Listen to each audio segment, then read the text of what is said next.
Allahumma salli wa sallim wa barik ala nabiyyina Muhammadin wa ala alihi wa ashabihi wa man ihtadahu bihudahu ila yaumiddin. Amma ba'd.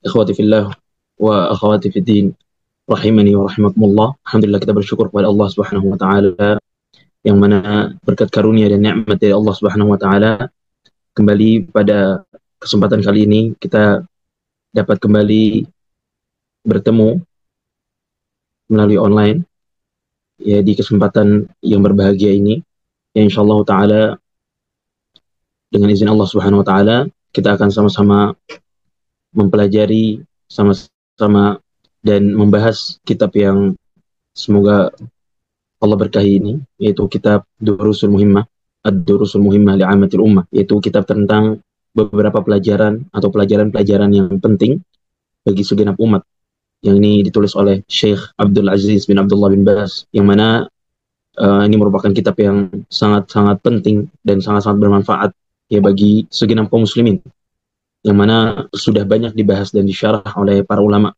ya, yang baik itu yang telah lalu atau yang telah wafat dari mereka maupun yang masih saat ini hidup, ya. Mereka semua membahas dan menganjurkan, memotivasi agar para dai, agar para alim, ya, agar para ustadz membahas kitab ini karena penting, ya. Dan ini karena di dalamnya terdapat pembahasan-pembahasan yang merupakan pokok pembahasan atau pokok agama, yang mana agama seseorang tidak sah atau tidak dikatakan tidak sempurna ketika pokok-pokok ini kita tidak ketahui, tidak kita pelajari. Ya, dibahas di sini tentang akidah, tentang ibadah yang pokok, ibadah-ibadah yang sangat penting, ya, dari sholat, ya, zakat, dan yang lain sebagainya, yang dibahas secara ringkas dan mudah dipahami oleh kita sebagai orang awam. Karenanya kita mohon taufik pada Allah Subhanahu wa taala agar Allah senantiasa memberikan kemudahan kepada kita dalam sama-sama kita mempelajari kitab yang bermanfaat ini. Ikhwati fillah wa akhwati fid din, rahimana wa rahimakumullah. Alhamdulillah, setelah pada pekan kemarin atau pada pertemuan yang lalu, ya, kita sama-sama telah membahas tentang pembahasan rukun Islam, ya, yang kita di sana telah membahas secara ringkas keseluruhan dari rukun Islam, ya, tentang pembagian rukun Islam, kemudian ada apa saja di rukun Islam, ya, dan pembahasan-pembahasan lain tentang rukun Islam, ya. Dan alhamdulillah telah kita selesaikan, ya, dan kita awali kemarin dengan pembahasan tentang syahadat, syahadat alla ilaha illallah wa anna Muhammad Rasulullah, kemudian dilanjutkan dengan pembahasan tentang salat, ya, kemudian tentang zakat, kemudian tentang puasa dan tentang haji, ya. Dan itu semua alhamdulillah telah kita bahas secara ringkas, dan insyaallah taala pada hari ini kita akan sama-sama membahas tentang rukun iman, ya, rukun iman, yaitu kelanjutan dari pembahasan yang kemarin. Yang perlu kita ketahui sebelum kita membahas tentang rukun-rukun iman, yang penting untuk kita ketahui, ya, di dalam hadis yang tidak asing dengan kita, itu hadis Jibril, ya. Ini hadis yang sangat masyhur, yang sangat terkenal, dan mungkin sebagian kita sering mendengarnya, yaitu hadis tentang penyebutan yaitu kedatangan malaikat Jibril kepada Nabi Shallallahu Alaihi Wasallam untuk menanyakan pokok-pokok agama, ya, menanyakan tentang Islam, menanyakan tentang iman, menanyakan tentang ihsan, dan pertanyaan-pertanyaan lainnya tentang pokok-pokok agama. Yang mana di sini di hadis Jibril ini disebutkan di antaranya adalah maratibuddin. Dijelaskan oleh para ulama, disebutkan dalam hadis ini tingkatan-tingkatan agama. Jadi agama Islam itu memiliki tingkatan-tingkatan, ya, yang diawali dengan tingkatan Islam, ya. Yang pertama adalah tingkatan Islam, kemudian yang selanjutnya adalah tingkatan iman, dan yang paling tinggi adalah tingkatan ihsan, ya. Dan pada pertemuan yang lalu kita telah membahas tentang tingkatan yang pertama, yaitu tingkatan Islam, yang ini semua kaum muslimin pada hari ini itu, ya, kebanyakan mereka masuk dalam tingkatan ini, tingkatan Islam, ya. Artinya apa? Tidak semua orang yang mengatakan saya Muslim atau saya agama saya Islam, dia dikatakan beriman atau dia dimasukkan ke dalam kategori yang tingkatan yang selanjutnya, yaitu iman. Ya makanya dibedakan oleh Allah Subhanahu wa taala di dalam surat Al-Hujurat. Di dalam surat Al-Hujurat Allah sebutkan qalatil a'rabu amanna. Kata Allah Subhanahu wa taala, orang-orang Arab Badu itu mengatakan kami beriman. Lalu apa kata Allah Subhanahu wa taala? Kullam tu'minu. Katakan wahai Muhammad, kalian itu belum beriman. Apa kata Allah? Walakin qulu aslamna. Akan tetapi katakanlah, kata Allah Subhanahu wa taala, aslamna, kami telah Islam. Kenapa? Karena ketika seorang baru masuk dalam Islam, dia tidak serta-merta langsung masuk ke tingkatan yang selanjutnya, itu tingkatan iman. Ya. Kata Allah Subhanahu wa taala mengatakan, katakan wahai Muhammad, mereka itu belum beriman. Tapi katakanlah kami telah Islam, kami telah masuk Islam. Nah, ini pembahasan yang penting, ya. Artinya apa? Tidak setiap muslim itu dikatakan mukmin, dikatakan beriman. Ya. Sebaliknya, setiap mukmin maka dia sudah pasti Islam. Maka kalau kita bisa gambarkan seperti sebuah lingkaran, maka Islam ini lingkaran yang paling besar, yang mencakup di sana iman dan ihsan. Artinya ketika seorang masuk ke dalam lingkaran yang pertama, yaitu lingkaran Islam, ya, artinya dia baru masuk ke lingkaran yang pertama. Dia belum termasuk tingkatan yang selanjutnya, itu tingkatan iman. Nah, begitu pula selanjutnya, orang yang dikatakan iman tidak dikatakan serta-merta dia ihsan, ya. Dia ihsan yaitu anta'budallah ka'annaka tarah, yaitu engkau menyembah Allah Subhanahu wa taala sebagaimana engkau seakan-akan engkau melihat Allah Subhanahu wa taala. Ya. Nah, ini tingkatan yang ketiga, yaitu tingkatan ihsan. Nah, maka seorang yang dikatakan yang masuk ke dalam Islam, maka dia masuk ke dalam tingkatan yang pertama, yaitu tingkatan Islam. Nah, untuk masuk ke dalam iman, untuk dia naik ke derajat selanjutnya, yaitu tingkatan yang selanjutnya, yaitu tingkatan iman, maka dia perlu untuk merealisasikan pokok-pokok keimanan, rukun-rukun iman. Ya, ketika memang dia sudah benar-benar mengamalkan atau mengimani, meyakini rukun-rukun iman, maka bisa dikatakan dia masuk ke dalam tingkatan yang selanjutnya, yaitu tingkatan iman. Dikatakan dia beriman. Itu secara ringkas terkait dengan tingkatan iman. Maka pada hari ini, insya Allah kita akan membahas tentang rukun-rukun iman. Dan kita telah bahas di pembahasan sebelumnya, barakallahu fikum, terkait dengan makna dari rukun. Dan kita katakan, maksudnya rukun itu berarti fondasi terkuat atau bagian terkuat dari suatu bangunan. Ya, karena di sana dia sebagai penopang dari apa yang ada di atasnya. Ya, rukun kita gambarkan kemarin seperti pondasi rumah, yang mana tatkala pondasi-pondasi ini tidak ada, maka rumah tidak akan berdiri. Ya, bisa berdiri, namun tidak akan kuat dan akan segera roboh kalau tidak ditopang di atas pondasi yang kuat. Maka di sini juga kita akan membahas tentang rukun-rukun iman. Ya, artinya apa? Rukun-rukun iman adalah pondasi dari keimanan, yang mana tatkala pondasi ini tidak ada, yang mana tatkala pondasi ini hancur, ya, tidak sempurna, maka bangunan yang di atasnya pun tidak akan kokoh. Nah, maka pada masa kali ini kita akan membahas tentang pokok-pokok keimanan atau rukun-rukun iman, pondasi-pondasi keimanan, yang mana tatkala seorang tidak memenuhi pondasi-pondasi ini, atau bahkan tidak mendatangkan atau tidak meyakini salah satu dari pondasi ini, maka keimanan dia dipertanyakan dan boleh jadi itu sebab dari kekufurannya. Nah, dan Allah Subhanahu wa taala telah menyebutkan tentang rukun-rukun ini. Allah mengibaratkan seperti sebuah pohon. Kata Allah Subhanahu wa taala dalam surat Ibrahim, kata Allah, alam tara kaifa daraballahu mathalan kalimatan thayyibatan kasyajaratin thayyibatin asluha thabitun wa far'uha fis sama'. Kata Allah Subhanahu wa taala, alam tara kaifa daraballahu mathalan, ya tidakkah engkau melihat bagaimana Allah mempermisalkan, ya, Allah memberikan permisalan kalimatan thayyibah, yaitu kalimat thayyib, kalimat kata-kata yang baik, yaitu dijelaskan para ulama di sini maksudnya adalah kalimat la ilaha illallah, kalimat tauhid, ya. Kemudian apa? Kalimatan thayyibah, alam tara kaifa daraballahu mathalan kalimatan thayyibah kasyajaratin thayyibah. Maka permisalan kalimat thayyibah ini, kalimat yang baik ini apa? Seperti pohon yang baik. Apa pohon yang baik?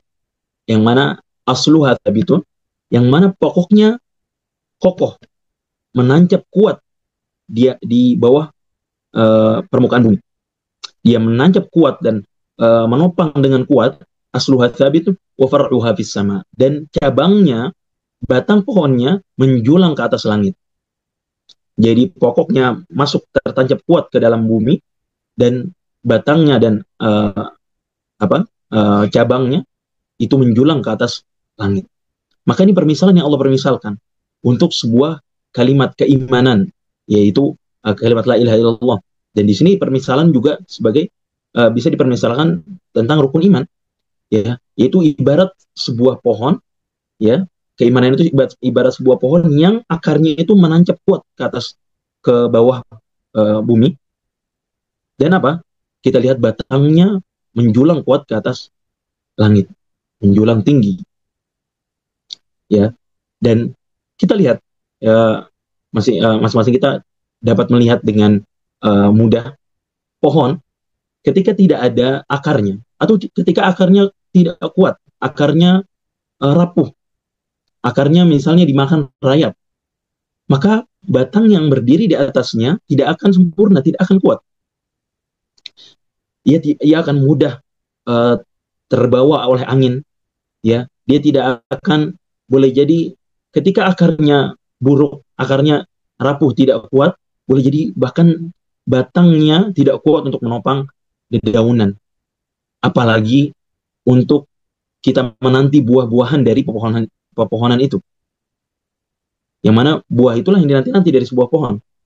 Ya, bagaimana kita mengharapkan buah dari suatu pohon, sedangkan akarnya saja tidak kuat. Dia untuk menopang batang-batang saja tidak kuat. Bagaimana kita mengharapkan buah-buahan dari pohon itu? Maka begitulah iman. Iman ketika dia tidak menancap kuat pokoknya, pondasinya di hati seorang muslim, di hati seorang yang beriman, ya, dia masih sering ragu, dia tidak yakin dengan keimanannya, dia tidak yakin dengan agamanya, bagaimana ia akan membuahkan amalan-amalan soleh, membuahkan buah-buah yang baik di dunia dan di akhirat? Maka ini hal yang mustahil. Akan tapi kita lihat perbedaan dengan orang-orang yang beriman, yang imannya kuat. Lihatlah Pak, bagaimana imannya para nabi. Lihatlah bagaimana imannya para sahabat radhiyallahu anhum. Bagaimana imannya para ulama. Bagaimana iman mereka kuat, menancap kuat di dalam hati mereka, sehingga apa? Membuahkan buah-buah yang baik di dunia dan di akhirat. Di dunia lihat bagaimana Allah mengkekalkan, Allah mengabadikan penyebutan mereka.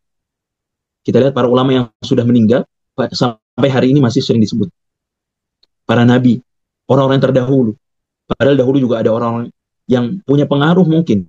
Ada pemimpin-pemimpin yang memiliki pengaruh bagi rakyat-rakyat mereka. Tapi ketika mereka tidak beriman, ya, dan imannya tidak kuat, apa? Penyebutannya hilang, tidak lagi disebut. Sudah dilupakan oleh zaman, sudah berlalu oleh waktu. Tapi lihat para ulama yang memiliki iman yang kuat, bagaimana membuahkan dari keimanan yang kuat ini, dari pondasi yang kokoh ini, itu membuahkan buah-buah yang baik. Kita lihat begitu harum nama mereka. Kita lihat para nabi hingga hari ini Allah sebutkan di dalam Al-Quran. Ya, bagaimana Nabi SAW menyebutkan kisah-kisah para nabi, kisah-kisah orang-orang soleh terdahulu. Kenapa? Keimanan mereka kuat sehingga membuahkan buah-buah yang baik. Buah yang baik itu berupa ilmu yang bermanfaat, amalan yang sampai hari ini masih diamalkan, ya. Kemudian penyebutan doa-doa baik, ya, yang terucap dari lisan seorang muslim untuk mereka yang telah wafat. Maka ini sebuah hal yang membedakan antara seorang yang imannya kuat, yang pondasi yang dari keimanannya kuat menancap dalam hati mereka, dengan orang-orang yang imannya lemah, yang pondasinya tidak kuat, yang gampang rapuh, ya. Apalagi kita mengharapkan dari buah-buah yang dari pepohonan yang semisal demikian. Maka disebutkan bahwa rukun-rukun iman diibaratkan seperti pohon tadi, yang menancap kuat akarnya, pondasinya kuat, dan buah-buahannya atau cabangnya, batangnya menjulang ke atas langit. Ya, ketika menjulang ke atas langit, maka orang banyak mengambil manfaat dari pohon-pohon tersebut. Orang banyak akan mengambil manfaat dari dedaunannya, akan berteduh di bawah pepohonan tersebut, akan menunggu buah-buahan yang baik dari satu pohon yang kokoh tadi. Itulah permisalan dari pohon keimanan. Ya, dan penting untuk kita bahas karena masing-masing kita butuh untuk mengokohkan keimanan kita, sehingga keimanan ini akan membuahkan ya buah-buah yang baik, sehingga akan menjadi manfaat ya untuk seorang ya di dunia dan di akhirat. Kemudian uh, ikhwati fillah wa akhwati fiddin rahimani wa rahimakumullah. Setelah kita mengetahui bagaimana tadi permisalan pohon keimanan, ya, maka yang kita tidak boleh pungkiri, yang tidak boleh kita ingkari, dan terus harus selalu kita ingat selalu ya tentang keimanan, di mana keimanan ini merupakan kenikmatan terbesar yang Allah berikan kepada kita, kenikmatan yang paling agung, yang mana tidak akan ada yang dapat menggantikan kenikmatan iman. Ya, mau seorang dikatakan ya bahwasanya akan digantikan untuknya seluruh seisi bumi, sepenuh langit dan seisi bumi, dari harta dunia, dari pemerintahan dunia, ya sebagai pengganti dari keimanan, maka seorang yang beriman, maka dia tidak akan ridho dan tidak akan rela keimanannya diganti dengan perbendaharaan dunia yang tidak ada apa-apanya. Yang mana kenikmatan iman ini merupakan kenikmatan yang sangat-sangat mulia, yang sangat-sangat agung, yang Allah berikan hanya kepada sesiapa saja yang Allah kehendaki, tidak kepada semua orang. Karenanya kenikmatan iman ini merupakan sebuah kenikmatan yang agung yang harus terus kita ingat. Ya, dan banyak dalil yang menyebutkan tentang kenikmatan iman ini. Lihat bagaimana Allah menyebutkan di dalam surat Al-Hujurat ayat ke-7 dan ayat ke-8. Tatkala Allah menyebutkan walakinnallaha habbaba ilaikumul iman. Akan tetapi Allah lah yang membuat kalian cinta kepada keimanan. Ya, jadi Allah yang membuat kita cinta kepada keimanan. Kalau Allah tidak berkehendak, kalau Allah tidak memberikan hidayah kepada kita, tidak memberikan nikmat iman ini kepada kita, boleh jadi kita termasuk orang-orang yang mengkufurinya, waliyadzubillah. Ya, nasallahu salamul afiyah. Boleh jadi kalau Allah tidak memberikan iman kepada kita, kita akan menjadi seperti orang-orang yang tidak tahu hidup untuk apa, tidak tahu arah hidup untuk kemana. Tapi Allah berikan kenikmatan ini. Allah katakan walakinnallaha habbaba ilaikumul iman. Tapi Allah lah yang membuat kalian cinta kepada keimanan. Bukan karena kedudukan kalian, tidak. Bukan karena harta benda kalian, tidak. Bukan karena banyaknya jasa kalian, tidak. Allah berikan kenikmatan iman ini kebanyakan kita sejak lahir. Tanpa kita minta, Allah berikan kepada kita. Allah lah yang menjadikan kalian cinta kepada keimanan. Maka jangan pernah merasa berjasa. Oh, saya beriman. Oh, saya Islam nih, saya sudah banyak beramal. Merasa berjasa kepada Allah SWT. Waliyadzubillah. Ya, merasa kita sudah berbuat banyak untuk Islam. Siapa kita? Ya, sudah berbuat apa kita untuk Islam? Ya, karenanya ini merupakan kenikmatan yang besar dari Allah SWT yang harus terus kita syukuri. Apa kata Allah? Walakinnallaha habbaba ilaikumul iman. Tapi Allah lah yang membuat kalian itu cinta kepada keimanan. Wa zayyanahu fi qulubikum. Tidak hanya itu, Allah menghiasi keimanan itu di dalam hati kalian. Lalu apa? Wa karraha ilaikumul kufra wal fusuqa wal isyan. Dan Allah membuat hati kalian benci terhadap apa? Terhadap kekufuran, terhadap al-fusuq, terhadap kefasikan, perbuatan fasik, terhadap wal isyan, terhadap kemaksiatan. Ya, fitrah seorang mukmin, seorang yang beriman itu akan benci terhadap perkara-perkara yang berbau kekufuran, berbau kefasikan, berbau kemaksiatan. Karena Allah jadikan seorang mukmin itu benci terhadap perbuatan-perbuatan tersebut. Lalu apa kata Allah SWT? Walakinna wa karraha ilaikumul kufra wal fusuqa wal isyan ulaika humur rasyidun. Mereka itulah kata Allah SWT orang-orang yang mendapatkan petunjuk. Lalu apa kata Allah di ayat selanjutnya? Fadlan minallahi wa ni'mah. Yang mana semua itu Allah berikan kecintaan kepada keimanan dalam hati kalian. Kemudian Allah menghiasi keimanan itu di dalam hati kalian. Allah membuat kalian benci terhadap kekufuran, kefasikan, dan kemaksiatan. Itu semua apa kata Allah SWT? Fadlan minallahi wa ni'mah. Itu semua adalah karunia dari Allah dan nikmat dari Allah SWT. Bukan karena kalian berjasa, bukan karena jabatan kalian, bukan karena banyaknya harta kalian, tidak. Tapi Allah memberikan itu kepada kalian karena murni karunia dari Allah SWT. Karena murni nikmat dari Allah SWT. Walaula fadlullahi alaikum wa rahmatuhu ma zaka minkum min ahadin syai'a, kata Allah SWT. Apa? Kalaulah bukan karena karunia dari Allah SWT dan nikmat darinya dan rahmat darinya, niscaya tidak akan ada di antara kalian yang Allah sucikan. ma zakka minkum min ahadin syai'a. Tapi apa? Walakinna Allah yuzakki man yasha. Tapi Allah lah yang mensucikan kalian. Dengan apa? Dengan keimanan. Allah menjadikan kalian tidak termasuk orang yang menyembah berhala-berhala. Allah tidak menjadikan kalian termasuk orang yang meminta-minta kepada selain Allah Subhanahu wa taala, kepada orang yang tidak mampu menjawab permintaan-permintaan tersebut, kepada kuburan, kepada orang yang telah mati. Allah berikan hidayah itu kepada hati-hati kalian. Dan ini merupakan nikmat dari Allah dan fadlan minallahi wa ni'mah. Itu merupakan karunia yang besar dari Allah Subhanahu wa taala dan sebuah kenikmatan yang besar dari Allah Subhanahu wa taala. Ketika kita sudah menghadirkan betapa besarnya keimanan, betapa besarnya nikmat iman, dan betapa ruginya orang-orang yang tidak beriman, dan bahwasanya mereka akan Allah tempatkan di tempat terburuk ya di akhirat nanti. Di situ kita akan merasa bersyukur kepada Allah SWT, akan senantiasa menyebut-nyebut kenikmatan ini. Senantiasa akan merasa ini bukan kenikmatan yang kecil, bukan kenikmatan yang remeh. Maka apa? Maka saya harus menjaga kenikmatan ini. Tatkala saya menyadari ini adalah nikmatan yang besar, maka harus saya jaga agar tidak lepas, agar tidak terlepas dari diri saya. Waliyadzubillah, ya. Ketika seorang Allah berikan ia nikmat iman, Allah berikan ia nikmat istiqomah, Allah berikan ia nikmat berada di atas agama yang kokoh ini, agama yang benar ini, yaitu Islam. Lalu apa? Nasallahu salamul afiyah, di tengah perjalanan hidupnya Allah sesatkan dan meninggal dalam keadaan kufur, waliyadzubillah. Semua kita tidak menginginkan keadaan demikian. Maka apa solusinya? Kita banyak meminta kepada Allah SWT agar Allah kokohkan hati kita, kokohkan kaki kita di atas agama ini. Dan senantiasa kita berusaha untuk mempelajarinya, berusaha untuk senantiasa menambah keimanan kita. Ya, sebagian bertanya, lalu apa itu iman? Ya, apa sih keimanan? Yang kita akan menyebutkan rukun-rukunnya ini. Apa sih hakikat dari keimanan itu? Dijelaskan oleh para ulama. Iman secara bahasa itu adalah berarti at-tasdiq, ya, atau tasdiqul jazim, itu pembenaran, ya. Keimanan, ya, atau iman secara bahasa berarti pembenaran. Ya, ketika kita mengatakan saya beriman kepada Allah, maka artinya saya membenarkan, ya, Allah Subhanahu wa taala. Ketika kita mengatakan saya beriman kepada nabi-nabi, maka itu mengatakan saya membenarkan, ya, nabi-nabi yang Allah Subhanahu wa taala utus. Itu secara bahasa. Adapun secara istilah, maka dijelaskan oleh para ulama, keimanan adalah qaulun bil lisan. Yang pertama apa? Perkataan seorang dengan lisannya. Kemudian apa?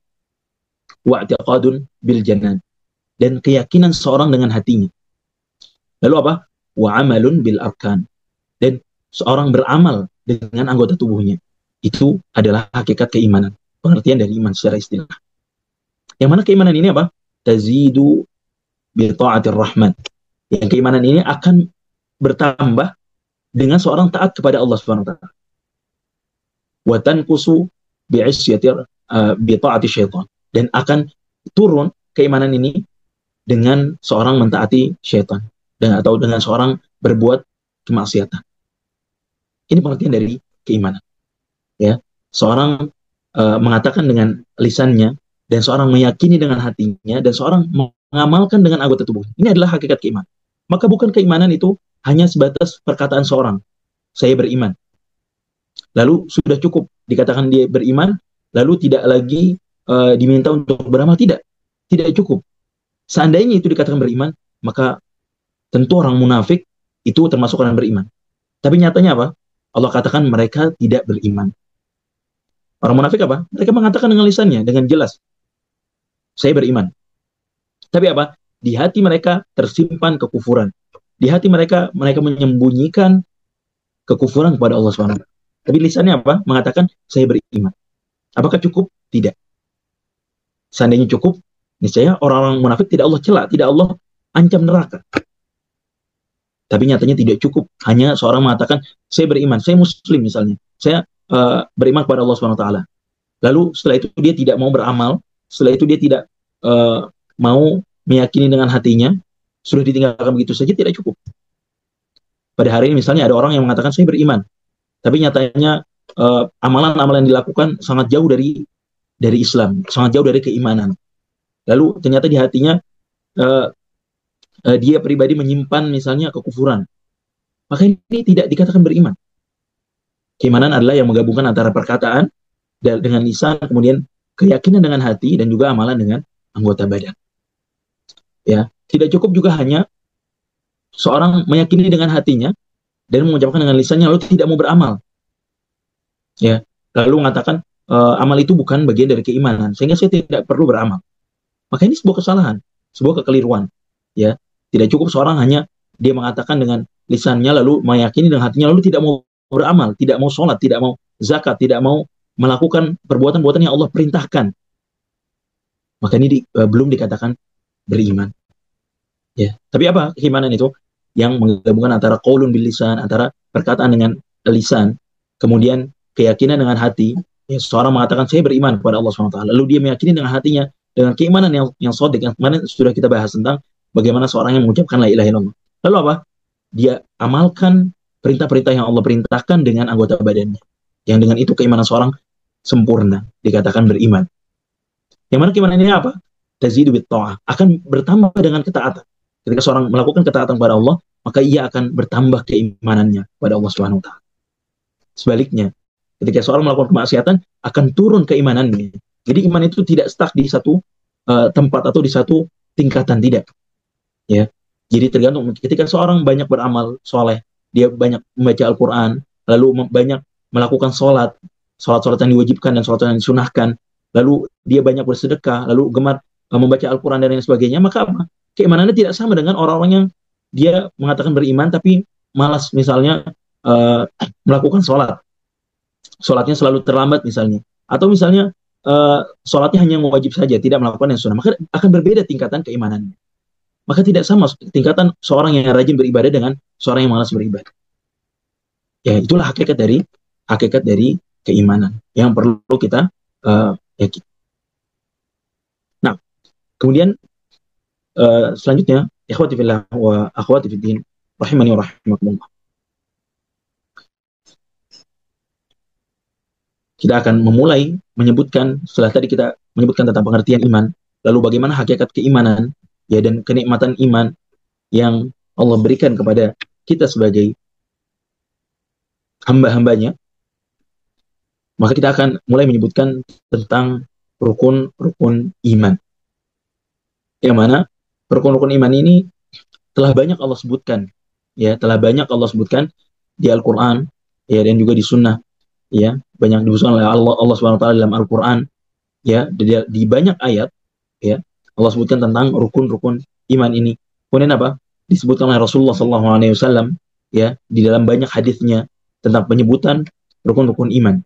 Ya, dalam ayat banyak, diantaranya adalah ayat yang sering kita baca dan sering kita dengar, ya, dalam keseharian kita. Yaitu apa? Di dalam surat Al-Baqarah, ya, di 2 ayat sebelum terakhir, yaitu firman Allah SWT, amana ar-rasulu bima unzila ilaihi min rabbihi wal mu'minun. Ya, kata Allah SWT, amana ar-rasulu bima unzila ilaihi min rabbihi wal mu'minun.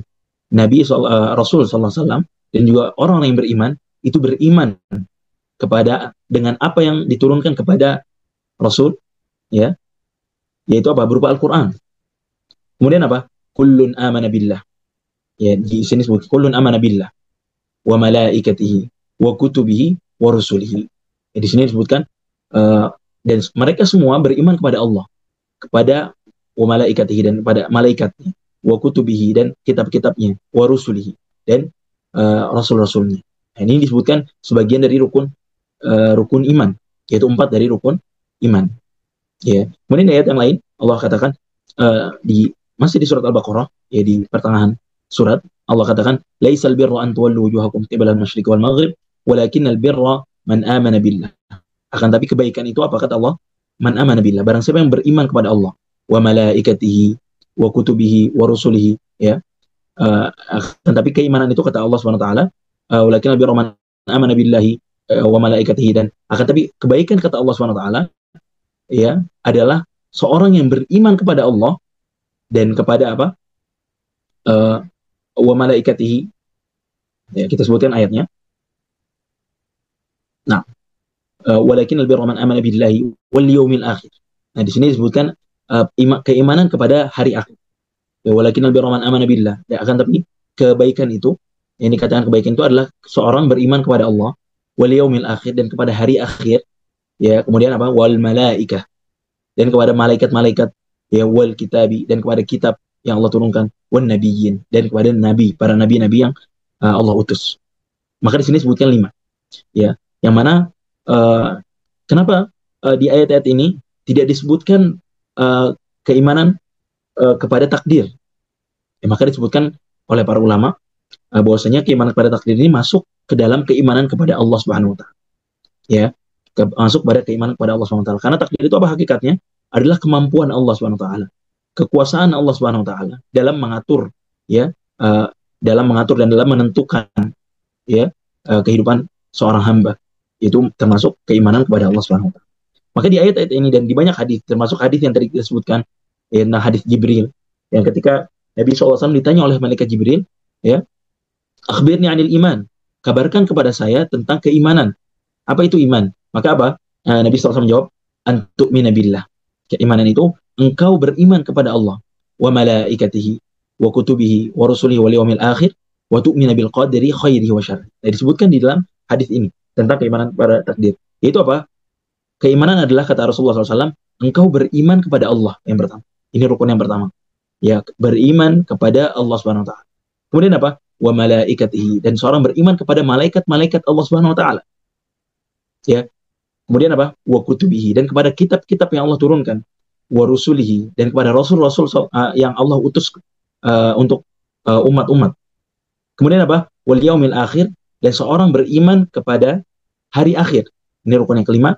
Kemudian apa? Wa tu'mina bil qadri khairihi wa syarrihi, dan seorang beriman, ya, bil qadari, kepada takdir, baik itu takdir yang baik, ya, maupun takdir yang buruk. Maka ini adalah 6 rukun iman, dan perlu kita terus pelajari, terus kita kaji tentang rukun iman yang 6 ini, dan kita ajarkan kepada anak-anak kita.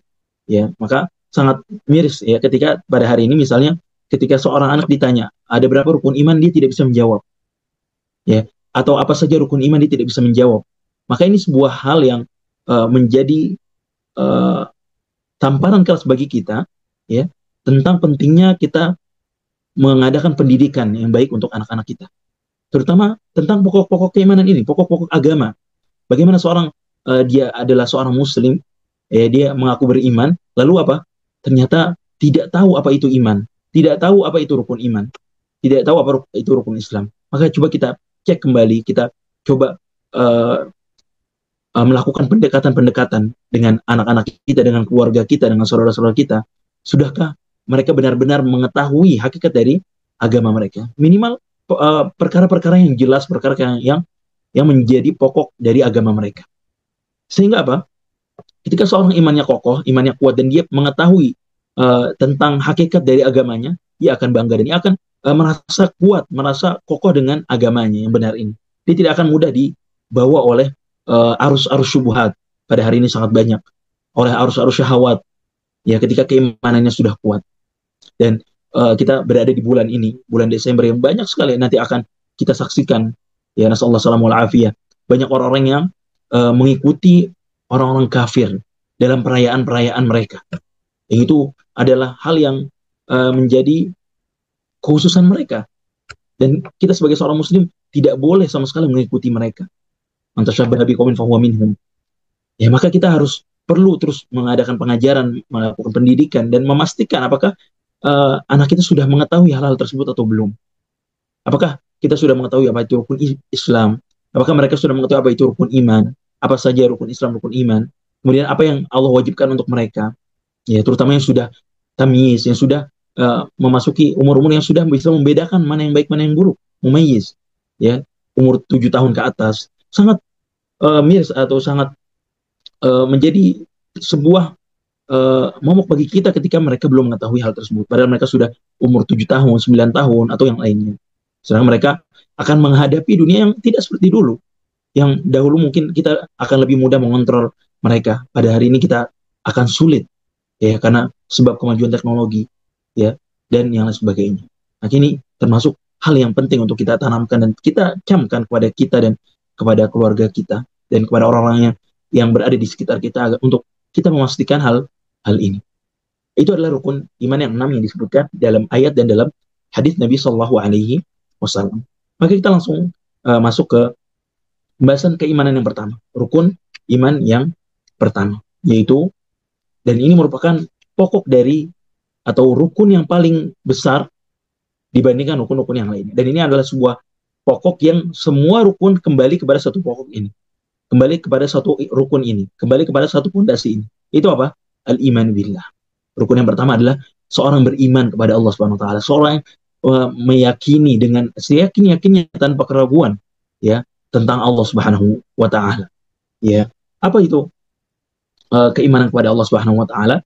Apa saja keimanan kepada Allah Subhanahu wa taala mencakup apa saja? Maka kita akan bahas di pembahasan kali ini. Itu pertama dijelaskan para ulama, wal imanu billah. Keimanan kepada Allah Subhanahu wa taala yaitu seorang al-imanu biwahdaniyatillahi azza wajalla fi rububiyatihi. Keimanan kepada Allah Subhanahu wa taala ini mencakup 3 hal. Ya, dan sebelum 3 hal itu seorang meyakini bahwasanya Allah itu ada. Sebelum kita masuk ke 3 pokok keimanan kepada Allah Subhanahu wa taala, seorang meyakini bahwasanya Allah itu ada. Ya. Seorang al-iman biwujudillah. Seorang beriman kepada keberadaan Allah Subhanahu wa taala. Bahwasanya Allah itu mewujud, Allah itu ada. Ya. Dan ini tidak dipungkiri oleh setiap orang yang fitrahnya masih benar, bahwasanya Allah itu ada. Ya, dan semua yang ada di sekitar kita, ya dari yang kita lihat, ya, dan semua makhluk-makhluk itu semuanya adalah bukti bahwasanya Allah itu ada. Ciptaan-ciptaan Allah Subhanahu wa taala berupa gunung, berupa langit, berupa bumi, berupa makhluk-makhluk, itu adalah semuanya bukti bahwa Allah itu ada. Dan Allah itu yang menciptakan semuanya. Kemudian apa? Al-imanu bi wahdaniyatillahi azza wa jalla fi rububiyatihi. Itu keimanan seorang pada Allah Subhanahu wa taala bahwasanya Allah itu satu-satunya zat yang mengatur. Ya, bi rububiyatillah. Itu seorang beriman ya dengan rububiyah Allah Subhanahu wa taala. Apa itu rububiyah Allah Subhanahu wa taala? Yang dimaksud adalah seorang meyakini bahwasanya hanya Allah Subhanahu wa taala lah dialah yang menciptakan. Hanya Allah sajalah yang mengatur. Ya, hanya Allah sajalah yang memberikan rezeki. Hanya Allah sajalah yang menghidupkan. Hanya Allah sajalah yang mematikan. Dan seterusnya. Artinya hanya Allah sajalah yang satu-satunya Rob semesta alam. Apa itu Rob? Rob itu yang tercakup dalamnya setidaknya 3 makna. Yaitu Allah yang menciptakan, Allah yang mengatur, dan Allah yang memberikan rezeki. Ya, Allah mengatur semuanya. Maka kita meyakini sebagai seorang muslim ketika kita mengaku beriman kepada Allah, kita meyakini bahwasanya Allah lah yang menciptakan semua makhluk. Jangan sampai kita terikut atau terbawa oleh syubhat, oleh kerancuan yang dibawa oleh siapa? Oleh orang-orang ateis yang mereka tidak yakin dengan keberadaan Allah Subhanahu wa taala. Mereka tidak percaya Tuhan. Ini mereka tidak punya dalil atas apa yang mereka ucapkan. Mereka tidak punya bukti kuat. Ya. Bahkan sebaliknya, apa yang ada di atas muka bumi ini itu adalah bukti akan keberadaan Allah Subhanahu wa taala. Maka seorang yang pertama dalam keimanan kepada Allah Subhanahu wa taala, seorang meyakini dengan rububiyah Allah Subhanahu wa taala. Allah lah yang mengatur, Allah lah yang menciptakan, Allah yang memberi rezeki, Allah yang mematikan, Allah yang menghidupkan. Tidak ada zat di atas muka bumi ini yang dapat melakukan itu semua melainkan Allah Subhanahu wa taala. Karenanya ya sangat bodoh ketika seorang dia meyakini bahwasanya ada zat yang bisa melakukan itu selain Allah Subhanahu wa taala. Ada zat yang bisa mengatur kehidupan seorang selain Allah Subhanahu wa taala. Ada misalnya sosok-sosok yang mereka yakini ya dapat mengatur, misalnya dapat menguasai lautan misalnya. Ya, ada sosok-sosok yang dapat menguasai hutan-hutan misalnya. Ya, ada penunggu-penunggu yang menjaga gunung yang dapat melakukan apa saja yang dia kehendaki. Tidak bisa, tidak ada. Ya, seorang yang beriman ya harus meyakini bahwasanya hanya Allah satu-satunya zat yang menjadi penguasa atas semesta alam. Tidak ada satupun Rabb ya selain Allah Subhanahu wa taala yang mengatur, yang memberikan rezeki, yang menciptakan. Tidak ada. Tidak ada yang namanya penunggu lautan ya atau sosok yang menjaga gunung, yang itu yang mereka dapat melakukan sesuatu tanpa izin Allah Subhanahu wa taala. Tidak ada. Semuanya dilakukan atau semuanya terjadi atas kehendak Allah Subhanahu wa taala. Nah, kemudian apa? Wal imanu bi kemudian bi uluhiyatillahi taala. Kemudian seorang ketika beriman kepada Allah Subhanahu wa taala, maka ia beriman kepada apa? Kepada keesaan Allah Subhanahu wa taala dalam ibadah. Tidak ada yang dapat atau yang berhak diibadahi dengan benar kecuali Allah Subhanahu wa taala. Ketika seorang meyakini bahwasanya Allah lah yang menguasai, Allah lah yang menciptakan, Allah yang memberikan rezeki, maka konsekuensi dari keyakinan yang tadi yang pertama itu adalah ia hanya beribadah kepada Allah Subhanahu wa taala. Ia hanya menyembah Allah Subhanahu wa taala. Ia hanya mempersembahkan ibadah-ibadahnya, sujudnya, rukuknya, doanya hanya siapa? Hanya kepada Allah Subhanahu wa taala. Tidak boleh seorang meminta-minta kepada selain Allah Subhanahu wa taala, minta-minta kepada zat yang tidak bisa melakukan apa-apa, yang mereka sendiri tidak dapat mendatangkan manfaat atau menolak mudarat dari diri mereka. Siapapun mereka, apakah itu para nabi, apakah itu para malaikat, apakah itu orang-orang soleh, ya mereka ketika mereka sudah tidak dapat melakukan apa, mereka sudah mati, ya, dan Allah tidak berkehendak melakukan itu, maka mereka tidak dapat mendatangkan manfaat dan tidak dapat menolak mudarat. Itu keimanan yang kedua kepada Allah Subhanahu wa taala. Yang ketiga, seorang beriman kepada Allah Subhanahu wa taala, artinya seorang beriman kepada nama-nama dan sifat-sifat Allah Subhanahu wa taala. Ketika seorang mengatakan beriman kepada Allah, maka ia harus meyakini bahwasanya Allah itu punya nama-nama yang husna, asmaul husna. Allah itu Ar-Razzaq, Allah itu Ar-Rahman, Ar-Rahim. Allah punya nama-nama yang indah. Ya, kemudian Al-Ghafur, Al-Ghaffar, Ar-Rahim. Ya, Allah memiliki nama-nama ini. Seorang harus meyakini dan menetapkan nama-nama itu untuk Allah Subhanahu wa taala. Lalu apa? Dan seorang meyakini bahwasanya Allah itu memiliki sifat-sifat yang tinggi. Allah memiliki sifat yang Allah sebutkan sendiri, yang Allah tetapkan. Maka seorang yang beriman, dia harus menetapkan apa yang Allah tetapkan dalam Al-Quran. Dan apa yang ditetapkan oleh Nabi SAW dalam hadis-hadisnya. Ya, tentang nama dan sifat Allah SWT. Ya, ketika Allah mengabarkan bahwasanya Allah itu beristiwa di atas arsy, maka seorang harus meyakini dan beriman. Allah itu beristiwa di atas arsy. Ketika Allah SWT mengabarkan Allah itu turun, ya, ke langit dunia setiap malam, maka kita harus meyakini dan beriman tentang turunnya Allah Subhanahu wa taala. Tapi apa? Ingat dengan catatan apa? Min ghairi tahrifin wala tamtsil, ya, tanpa kita menyelewengkan maknanya dan tanpa kita mempermisalkan, oh Allah itu turun seperti turunnya makhluk, tidak. Ya, kemudian apa? Wa min ghairi ta'til, ya, wala ta'wil, dan tanpa kita membatalkan atau meniadakan makna dari sifat-sifat Allah Subhanahu wa taala itu, dan juga tanpa kita menakwilkan, ya, terhadap sifat nama dan sifat Allah Subhanahu wa taala. Nah, itu terkait dengan keimanan kepada Allah Subhanahu wa taala, mencakup tiga hal. Ya, mencakup keimanan seorang kepada rububiyah Allah Subhanahu wa taala, maksudnya Allah itu yang Rabb semesta alam, yang mengatur, yang menciptakan. Kemudian seorang meyakini Allah lah yang satu-satunya zat yang berhak diibadahi. Dan yang ketiga apa? Seorang meyakini bahwasanya Allah itu memiliki nama-nama yang husna, nama-nama yang baik, dan juga sifat-sifat yang tinggi. Ya, itu tentang keimanan kepada Allah SWT. Kemudian yang kedua, tentang rukun-rukun iman. Yang selanjutnya adalah setelah keimanan kepada Allah SWT, seorang meyakini dan beriman kepada malaikat-malaikat Allah SWT. Ya, kepada siapa? Malaikat-malaikat Allah Subhanahu wa taala. Dan kita meyakini bahwasanya mereka itu adalah makhluk Allah Subhanahu wa taala, ya, dan mereka adalah yang makhluk yang Allah ciptakan. Mereka adalah bala tentara Allah Subhanahu wa taala yang apa? La ya'sunallaha ma amarahum. Mereka tidak pernah mendurhakai Allah Subhanahu wa taala terhadap apa yang Allah perintahkan kepada mereka, ya, wa yaf'aluna ma yu'maru, dan mereka sangat taat kepada Allah dan akan melakukan apa yang Allah perintahkan kepada mereka. Yang tidak mengetahui jumlah mereka kecuali Allah Subhanahu wa taala. Ya, itu adalah malaikat-malaikat Allah Subhanahu wa taala. Dan yang diminta kepada kita dari keimanan kepada malaikat Allah Subhanahu wa taala, yaitu kita beriman kepada malaikat-malaikat Allah Subhanahu wa taala secara global, tentang apa yang Allah sebutkan tentang mereka, tentang malaikat, maka kita imani. Ya, kita mengimani secara umum, ya, kepada malaikat-malaikat dan apa yang disebutkan secara detail oleh Allah Subhanahu wa taala dan Nabi Shallallahu alaihi wasallam. Apa maksudnya? Contohnya, pertama, tentang nama-nama malaikat. Ya, sebagian nama-nama malaikat Allah sebutkan dan Rasulullah SAW sebutkan dalam hadisnya.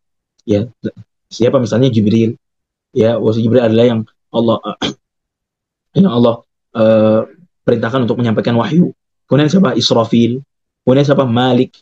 Kemudian siapa? Munkar, Nakir. Ya, ini semua adalah nama-nama yang sampai kepada kita yang dikabarkan oleh Allah SWT dan Rasulnya Shallallahu Alaihi Wasallam tentang nama-nama mereka. Maka kita mengimani nama-nama ini.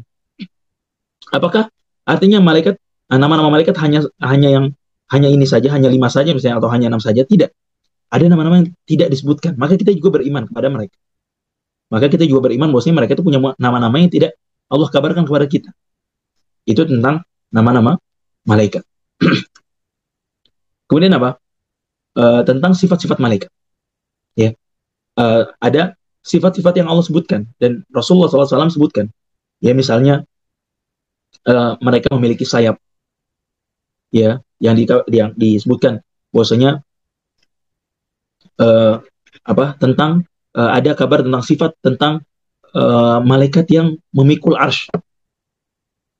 Apa kata Rasulullah SAW? Inna ma bayna syahmati udunihi ila atikihi masiratu 700 am. Yang mana jarak antara telinga, daun telinga satu malaikat memikul arsy ini dengan apa? Dengan pundaknya itu seperti perjalanan berapa? 700 tahun. Nah, ini sifat mereka yang disebutkan oleh dikabarkan oleh Nabi Shallallahu Alaihi Wasallam. Maka kita beriman, ya. Adapun bagaimana hakikatnya, maka kita beriman kepada keseluruhan, beriman kepada apa yang dikabarkan oleh Nabi Shallallahu Alaihi Wasallam tanpa keraguan sedikit. Nah, adapun yang tidak disebutkan tentang sifat-sifat mereka, ya, tentang sifat-sifat mereka, maka kita imani secara umum. Bahwasanya mereka memiliki sifat-sifat yang tidak Allah sebutkan, ya, dalam dalam Al-Quran dan juga hadis Nabi SAW. Kemudian di antara sifat-sifat malaikat, bahwasanya mereka itu diciptakan dari cahaya, misalnya. Maka kita mengimani, ya, bahwasanya mereka diciptakan dari cahaya, ya. Jadi keimanan para malaikat ada yang secara umum, ya, ada yang secara khusus atau secara detail. Secara detail tentang apa yang dikabarkan oleh Allah SWT dan Rasulnya SAW kepada kita. Kemudian apa? Jumlah malaikat. Jumlah malaikat, ya. Misalnya tentang jumlah keseluruhannya, maka kita tidak dikabarkan oleh Allah SWT. Ya, maka kita beriman bahwasanya Allah itu punya malaikat yang sangat banyak yang kita tidak bisa membatasi atau tidak bisa mengatakan ada berapa secara detail, secara pasti, karena tidak dikabarkan. Ya, tapi ada jumlah-jumlah yang Allah sebutkan dalam Al-Quran. Ya, ya. Misalnya apa? Wa yahmilu arsy rabbika yawma idzin fawqahum yawma idzin thamaniyah. Yang akan memikul arsy pada hari itu ada berapa? Ada 8 malaikat, misalnya. Ya, di sebuah hadis atau di sebuah ayat. Ya, kemudian misalnya dan yang lain sebagainya, ya, yang disebutkan. Artinya apa? Ada jumlah-jumlah yang Allah sebutkan memang dalam Al-Quran atau Nabi SAW sebutkan dalam hadis, yang itu memang jumlah dari beberapa malaikat atau sebagian malaikat. Tapi secara keseluruhan, wa ma ya'lamu junuda rabbika illa hu, kata Allah SWT. Tidak ada yang mengetahui tentara-tentara Allah SWT itu para malaikat kecuali siapa? Kecuali Allah Subhanahu wa Ta'ala. Tapi kita mengimani, Allah mengatakan bahwasanya yang akan memikul arsy pada hari itu ada 8 malaikat. Maka kita meyakini dan mengimani itu. Ya, adapun secara detail kita tidak mengetahui dan kita tetap beriman kepada semuanya. Kemudian apa? Yang terakhir tentang keimanan para malaikat adalah tugas-tugas malaikat. Ya, tugas-tugas malaikat dan amalan-amalan mereka, ya, pekerjaan-pekerjaan mereka. Ya, kita tahu ada yang Allah utus kepada hamba-hambanya, malaikat-malaikat yang Allah utus untuk menjadi penjaga, ya, yang menjadi mencatat amal seorang. Kemudian ada yang ditugaskan untuk menyampaikan wahyu. Ada yang ditugaskan untuk menjaga surga, menjaga neraka, dan yang sebagainya. Maka kita beriman kepada tugas-tugas mereka yang disebutkan oleh Allah SWT dan yang tidak disebutkan, maka kita beriman secara umum. Maka kita tidak membatasi. Misalnya dahulu kita menghafal ada 10 nama-nama malaikat, maka kita tidak membatasi malaikat itu hanya itu saja. Ya, kita meyakini apa yang datang dan sahih dari Al-Quran dan Sunnah, dan kita meyakini secara umum, ya, terkait dengan nama-nama yang belum disebutkan atau yang tidak disebutkan. Jadi kita tidak membatasi, malaikat hanya 10 saja, tidak. Malaikat itu sangat banyak. Bahkan apa? Dalam sebuah hadis, at-tatis sama, ya, kata Rasulullah SAW, langit itu bunyi. Kenapa? Karena saking banyaknya atau saking beratnya ya para malaikat, wa huqqalaha anta ma fiha mawdi'u arba'i asabi' illa wa malakun wadhi'un jabhatahu sajidan lillah. Tidak ada tempat sebesar 4 jari melainkan di langit, melainkan apa? Di sana ada malaikat yang sujud kepada Allah SWT.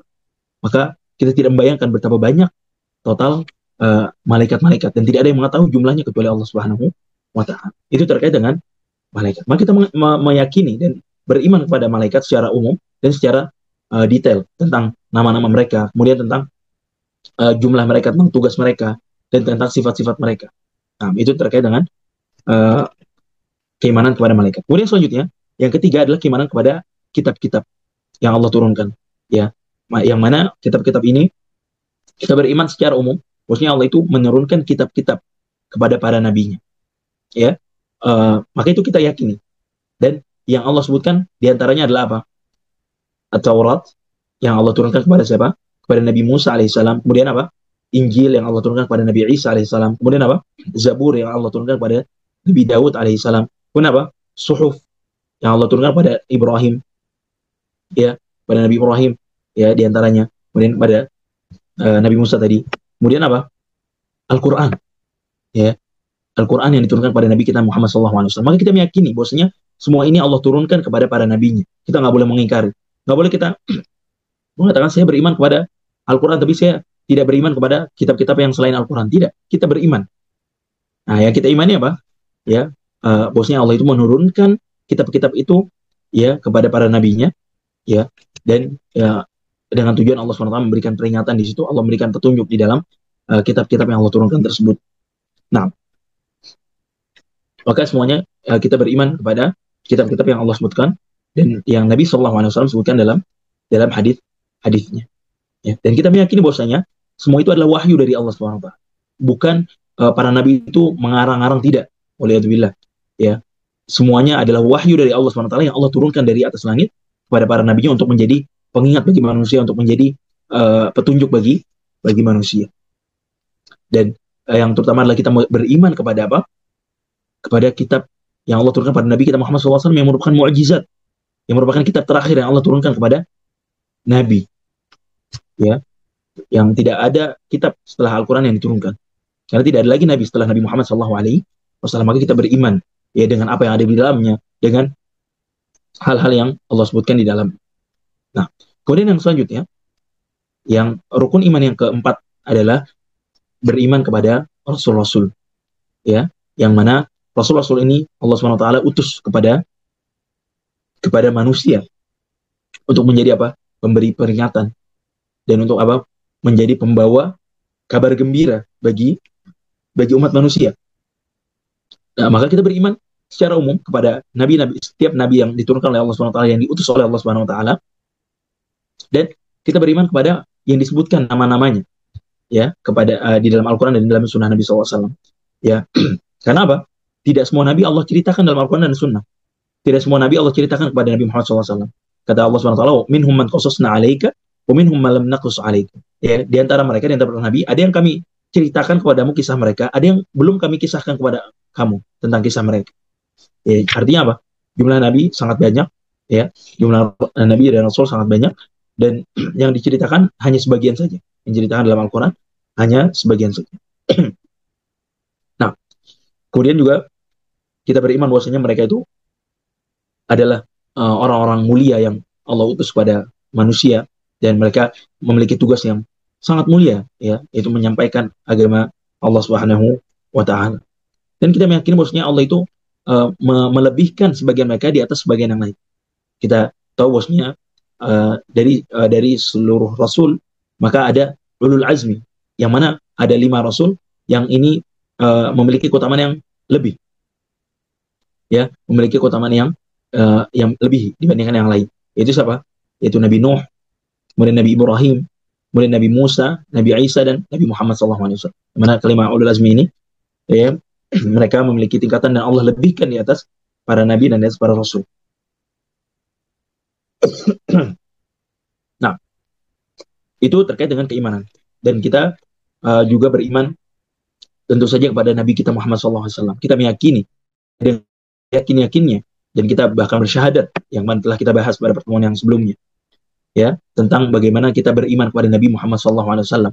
Ya, kita membenarkan apa yang beliau kabarkan, kita melakukan, ya, mentaati apa yang beliau perintahkan, kita menjauhi apa yang beliau larang, dan kita tidak beribadah kepada Allah kecuali dengan apa yang beliau syariatkan. Kemudian yang selanjutnya, keimanan yang kelima adalah keimanan kepada hari akhir. Rukun iman yang kelima adalah keimanan kepada hari akhir, yaitu seorang beriman kepada seluruh hal-hal yang datang setelah kematian, dimulai dari kematian sampai nanti seorang ditempatkan oleh Allah SWT, apakah itu di surga, semoga Allah SWT menjadikan kita termasuk penghuni surga, ataukah waliyadzubillah, ya, seorang dimasukkan ke dalam neraka. Maka seorang wajib untuk meyakini dan beriman, ya, dari ketika dia meninggal, wafat, sampai nanti dia ditempatkan di surga neraka. Apa saja itu?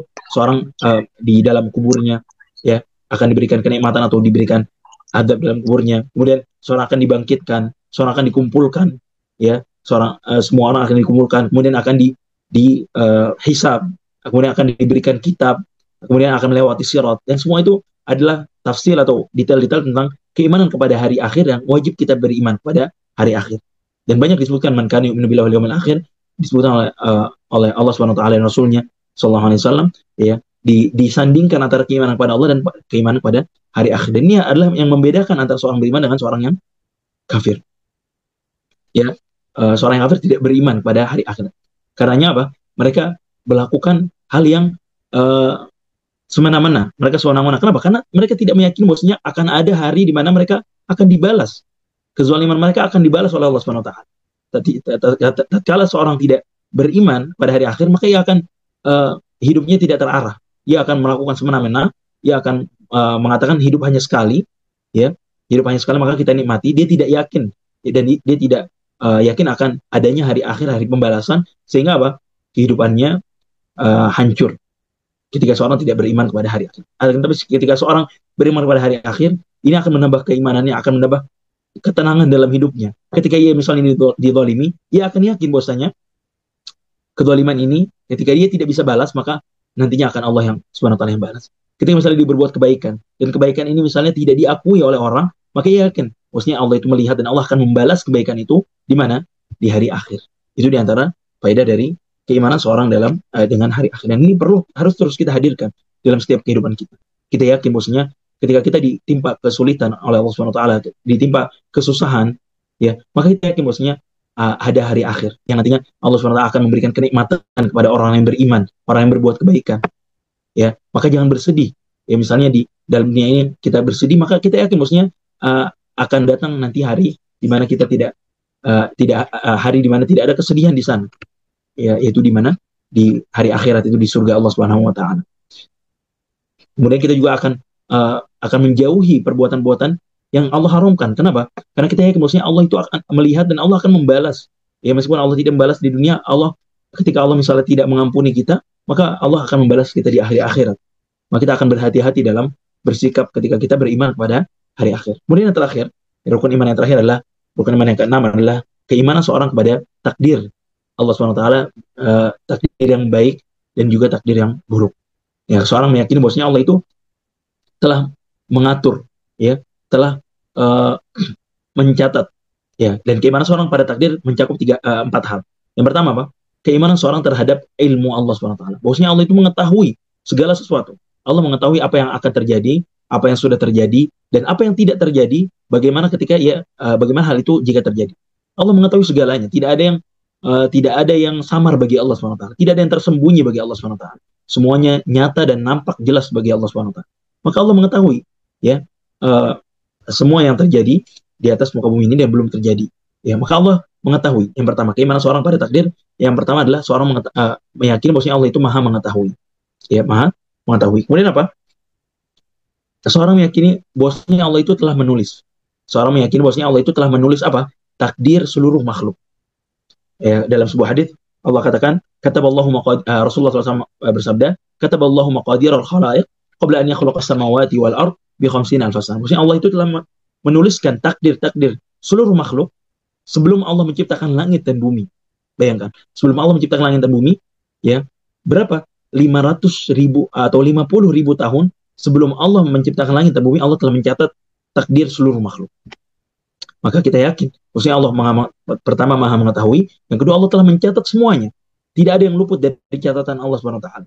Apa yang terjadi pada hari ini itu sudah Allah catat berapa? 50.000 tahun sebelum penciptaan langit dan bumi. Nah, maka keimanan seorang terhadap takdir akan memberikannya ketenangan dalam hidup.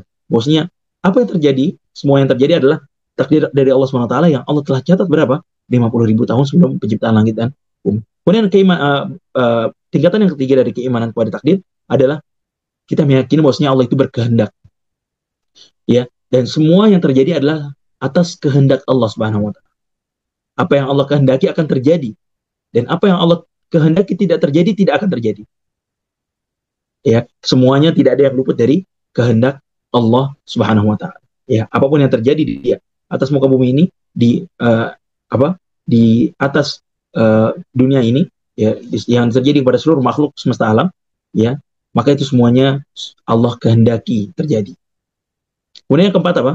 Dari bentuk keimanan kepada takdir adalah bahwasanya kita meyakini bahwasanya Allah itu yang menciptakan. Ya, apapun yang terjadi maka itu Allah yang menciptakan. Allah yang membuatnya terjadi.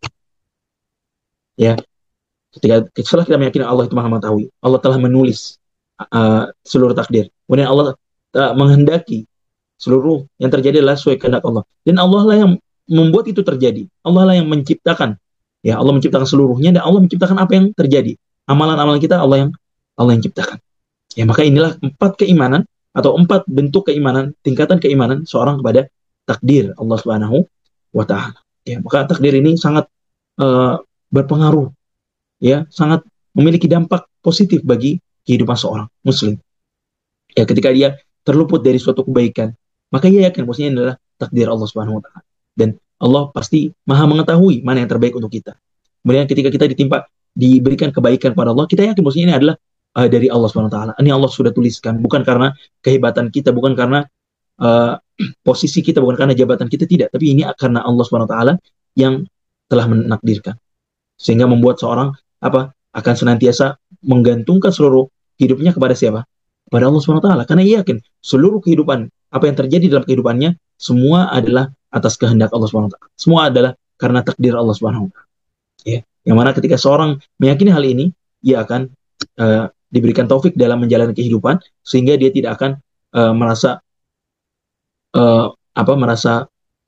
sendiri, atau merasa maksudnya kenapa sih Allah Subhanahu wa taala itu seperti tidak adil pada saya, waliyadzubillah, ya, padahal semua itu sudah Allah takdirkan dan Allah maha mengetahui segala sesuatu. Maka ini adalah rukun iman, ya, yang 6. Ada 6 rukun iman yang sudah kita sebutkan, yaitu iman kepada Allah, iman kepada malaikat, iman kepada kitab-kitab, iman kepada rasul-rasul, dan yang terakhir yang kelima iman kepada hari akhir, dan yang keenam yang terakhir adalah keimanan kepada takdir, baik itu takdir yang baik dan takdir ataupun takdir yang buruk. Kita tidak mengimani takdir yang baik saja. Misalnya kalau kita diberikan kebaikan atau mendapatkan nikmat, maka itu kita katakan itu adalah takdir Allah. Tapi setelah kita mendapatkan keburukan, kita katakan itu bukan takdir Allah. Tidak, kita yakin semuanya, baik itu yang baik ataupun yang buruk, semuanya adalah takdir Allah Subhanahu wa taala, dan kita meyakini dengan seyakin-yakinnya bahwasanya semua itu adalah atas kehendak Allah Subhanahu wa taala. Barakallahu fikum. Itu secara ringkas terkait dengan rukun-rukun iman yang perlu terus kita pelajari, perlu terus kita kaji, dan tidak boleh kita bodoh terhadapnya. Tidak boleh kita merasa tidak membutuhkan dari mempelajari rukun-rukun ini, karena ini adalah pokok kehidupan kita, yang mana tadi kita sebutkan, ketika ini kokoh, maka pohon keimanan yang ada di hati kita akan membuahkan kebaikan-kebaikan, tidak hanya di dunia tapi juga di akhirat. Maka kita mohon kepada Allah Subhanahu wa taala, semoga Allah memberikan kekokohan kepada kita, ya, semoga Allah mengokohkan kita di atas keimanan, dan semoga Allah Subhanahu wa taala mematikan kita dalam keadaan beriman. Barakallahu fikum. Wassallallahu ala nabiyyina Muhammad. Juga jazakallahu khairan kepada Al-Ustadz Ahmad Bukhari Jawas yang telah menyempatkan waktunya di tengah kesibukan yang ada. Semoga Ustadz selalu dalam lindungan Allah Subhanahu wa taala, sekeluarga, dan diberikan kesehatan. Amin ya rabbal alamin. Kita tutup dengan doa kafaratul majelis. Subhanakallahumma wa bihamdika asyhadu an la ilaha illa anta astaghfiruka wa atubu ilaik. Wassalamualaikum warahmatullahi wabarakatuh.